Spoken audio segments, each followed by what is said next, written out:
আমাকে 1200 টাকা দিয়ে তো। কি দেবো? টাকা কত? 1200। হ্যাঁ দি, দাঁড়া ঝুলছি কিনা দেখি, থাকলে ছিঁড়ে দিচ্ছি, দাঁড়া। দিবি না? বিশাল আবদার নাকি? দুম করে 4 বার 1200 টাকা দিয়ে দিতে হবে? 10 কোটি টাকা চাইলে না, ঠিক ছিল। এখনই লোক চলে আসবে, ঠিক আছে? কিসের লোক? ডেলিভারি দিতে আসবে। কি কিনেছো গো? একটা কুর্তি পছন্দ হয়েছিল, তাই অর্ডার করে দিয়েছি। 1200 টাকা দিয়ে তুমি জামা অর্ডার দিয়েছো? হ্যাঁ গো।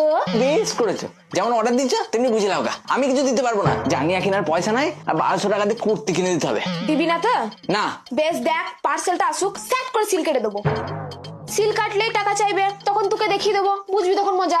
কেন যে তোকে আমি বিয়ে করতে গিয়েছিলাম রে। আমি করতে বলেছিলাম বিয়ে, নাকি আমি তোর পায়ে পড়েছিলাম আমাকে বিয়ে কর করে? তখন তো নাচতে নাচতে মন্দিরে নিয়ে চলে গেছিলিস। বাবা, মুখে কি বড় বড় কথা! আমার বলে বুঝে আমি মুখটি রাখলি রাখবো। তাহলে এখন মুখে লাগছে কেন? বিয়ে করাটাই তো আমার ভুল হয়ে গেছে রে। তাও আবার তোকে কি দেখি যে আমি তোকে বিয়ে করতে গেছিলাম, কে জানে। যেটা দেখে বিয়ে করেছিস সেটা লোকের সামনে বলা যাবে না। দে দে, বিয়ে যখন করেই ফেলেছিস তখন আর কেঁদে লাভ নাই। দে 1200 টাকা দে, জিনিসটা নি। রসের চক্করে পড়ে করেছিলাম প্রেম করে বিয়ে, এই ভাবছি কত টাকা আমার উড়ে গেল কোন ভাগ দিয়ে। হ্যাঁ, যখন তুমি করেই ফেলেছো প্রেম করে বিয়ে, সহ্য না হলেও থাকতে হবে এই মালে নিয়ে। আর যদি বেশি বাড়াবাড়ি করেছো তাহলে তুমি নিজেও বুঝতে পারবে না বাঁশ ঢুকে যাবে কোন ফাঁক দিয়ে। মা গো। পুরো ভিডিও দেখার জন্য চলে যাও আমাদের ইউটিউব চ্যানেল কমেডি